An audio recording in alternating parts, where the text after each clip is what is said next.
सेवा जोहार। जय एसटी एसी समाज, जय संविधान। मैं आज अपने यूट्यूब चैनल में आज एसटी समाज एवं एसी समाज के जो पुरखौती व्यवस्था था उसके बारे में मैं बताने जा रहा हूं। आप सभी सगा पाढ़ियों से निवेदन है कि आप लोग ज़रूर कमेंट करके बताएं कि आप सही बता रहे हैं या गलत। साथियों, जब इस भूभाग में हमारे समाज के ही लोग पूर्वज के पूर्वज इस गांव को बसाने में अहम भूमिका निभाए हैं, तो साथियों उस दिन के दिन में हमारे समाज के जो सयान थे वो लोग अनपढ़ थे, मतलब शिक्षा से वंचित थे, लेकिन सामाजिक शिक्षा से तटस्थ थे, मतलब सामाजिक शिक्षा से परिपूर्ण थे। लेकिन आज के जो शिक्षा प्रणाली है इससे ही लोग कोसों दूर थे। लेकिन उस दिन हमारे पुरखा, जैसे एसी समाज हो चाहे एसटी समाज के, उन्होंने समाज को बहुत संजोर के और बहुत नियम और कानून कायदे और रीति रिवाज के साथ समाज को चलाता था। तो साथियों, गांव में समाज को चलाने के लिए हमारे दादा के दादा के लोग, चाहे हमारे सियान लोग बताते हैं कि गांव में बहुत सिस्टम हुआ करता था और गांव में उस टाइम कोई सरकारी तंत्र, सरकारी व्यवस्था नहीं था। गांव को खुद गांव के सियान लोग चलाते थे। तो गांव को चलाने के लिए सबसे पहले गांव के सियान लोग बैठे और गांव में एक समिति का गठन किए। उस समिति में गांव के मुखजन, सियान, बैगा, देवार, पटेल, कोटवार, माझी, चौक, ये सब बनाया गया और इन्हीं के द्वारा गांव को संचालित किया जाता था।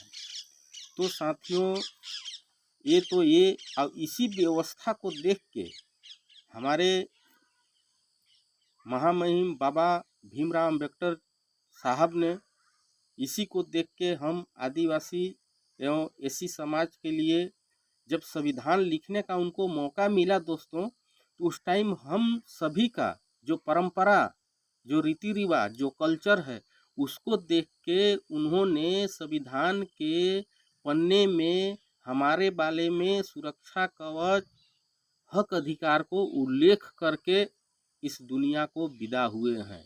लेकिन आज हम जो भी पढ़े लिखे, चाहे एसी समाज हो चाहे एसटी समाज हो, हम लोग संविधान का ज्ञान नहीं ले रहे हैं। इसलिए आज हम लोग शोषित, पीड़ित और वंचित हैं।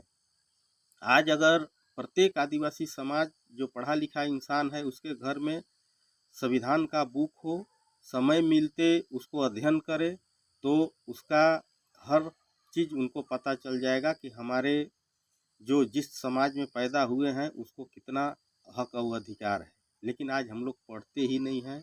यह सामाजिक जो बुद्धिजीवी लोग के द्वारा बताया जाता है अपने हक के अधिकार, या सामाजिक संगठन का बैठक होता है, वहाँ हमारे लोग जाना ही नहीं चाहते हैं।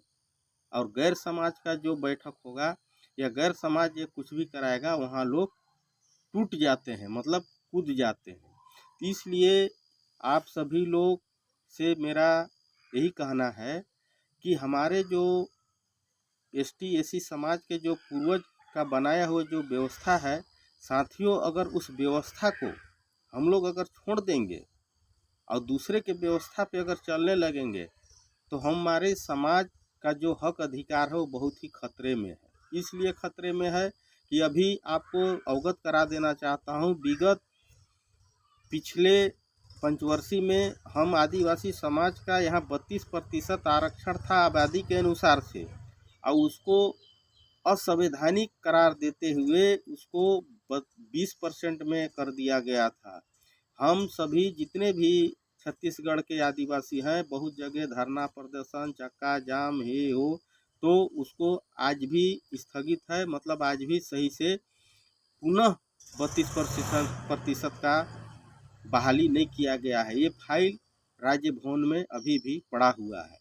तो हम ये नहीं कहते हैं कि आदिवासी ही शोषित है, साथ में एसी समाज भी शोषित है। तो इसलिए हम इस जो व्यवस्था है हमारे एसटी एससी समाज का और जो संविधान में बाबा साहब लिख के गए हैं उसको हमको अध्ययन करना है। जो पूर्वज का व्यवस्था है साथियों उसको तो कोई लिखा नहीं है, उसको तो अध्ययन करना पड़ेगा। लेकिन जो संविधान में हमारे लिए उल्लेखित जो व्यवस्था है उसको हमारे बाबा साहब लिख के गए हैं, उसको पढ़ना होगा और पढ़ के समझना होगा और प्रयोग करना होगा। इसीलिए आप सभी लोग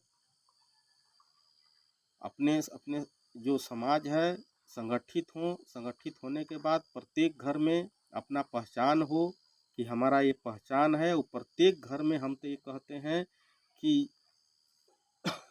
जितना भी जल्द हो सके आप लोग संविधान का बुक मंगाएं और अध्ययन जरूर करें। और मैं ये भी कहता हूँ जिस गांव में पढ़े लिखे बुद्धिजीवी जानकार हैं वो आदिवासी समाज को जगाने और सही रास्ता दिखाने का प्रयास करें। इसलिए कि अगर हम पढ़े लिखे हैं, हम जानकार हैं, हम समाज के बारे में जानते हैं तो अपने तक सीमित रखेंगे वो अच्छा चीज़ नहीं है। ज्ञान को बांटने से बुद्धि और विवेक का विकास होता है। बांटने से ज्ञान नहीं घटता है, बांटने से धन घटता है, ज्ञान और बढ़ता है साथियों।